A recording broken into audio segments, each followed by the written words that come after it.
और अब बात करते हैं जर्जर गेड़ाबाड़ी सड़क की।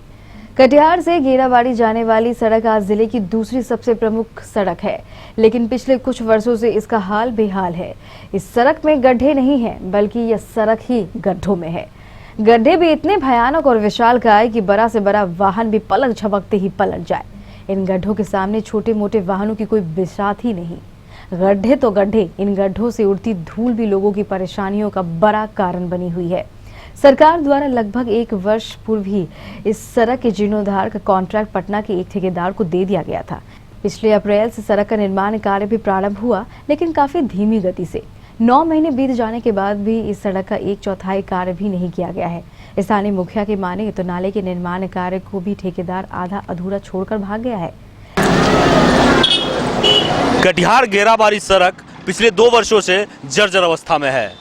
चलिए यहाँ के स्थानीय लोगों से जानते हैं कि कैसे इन समस्याओं से जूझते हैं हर दिन। क्या समस्या है सर, कैसे जूझते हैं? समस्या तो बहुत बड़ी है। 2 साल 2.5 साल से इस रोड में धूल उड़ के ऐसा जर्जर स्थिति, जहाँ रोड नहीं पूरे गड्ढा है। इस रोड में बिहार सरकार, भारत सरकार सब मिल करके ऐसा राजनीति किया है कि इस रोड में चलने वाले तमाम लोगों को, छोटे छोटे बच्चे को दम्मा का बीमारी हो गया है। ऐसा क्यों? ये धूल उड़ने से, क्योंकि इस रोड ही नहीं है, पूरे गड्ढा है, रोड ही नहीं है, पूरा धूल है। और ये नाली बनाने के लिए कोई ठेकेदार आया है पटना से जो ठेकेदार आया है वो आधा अधूरा नाली बना करके भाग गया।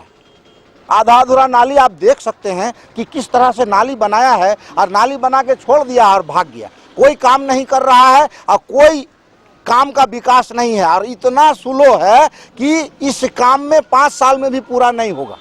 इतना स्लो काम है। दूसरा बात कि इस रोड में यदि अगर ठेकेदार है और प्रभारी मंत्री सुने कि कटिहार आज आया था, वो पूर्णिया घूम के आया, मतलब वो गेड़ाबाड़ी से कटिहार नहीं आया, वो पूर्णिया घूम के आया। इसका मतलब ये हुआ गेड़ाबाड़ी से कटिहार तक रोड है ही नहीं। हमको लगता है बिहार सरकार का मैप से ये कटिहार गेड़ाबाड़ी रोड को ही मिटा दिया है। लोग हमारे साथ मौजूद हैं, चलिए उनसे जान लेते हैं कितनी परेशानियों का सामना करना पड़ता है सड़क खराब होने से।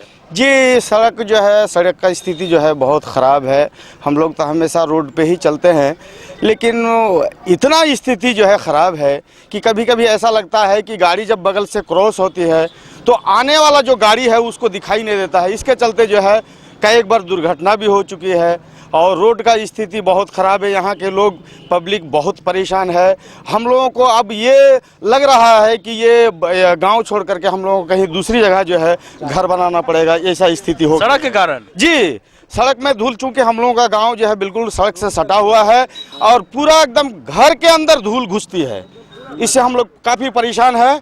हम लोग अपना जान जो है बचाने का अब कोशिश में है। अब यहाँ की सरकार जो है, पता नहीं इस रोड का जो है कब तक इस समस्या समाधान होगा, कहना बहुत मुश्किल है। आप मजदूरी कर रहे हैं? मजदूरी करते हैं। घर जब आते हैं घर जी, तो क्या स्थिति कैसा है? आते जाते हैं तो काम करते हैं, साला इतना धुला गिरता है, भीतर में भी धुला घुस जाता है, अंदर में खोखी आ जाता है, हार्ट का बीमारी भी पैदा हो जाता है। सर 2.5 साल से इलाज कर रहे हैं खाली धुला का कारण में।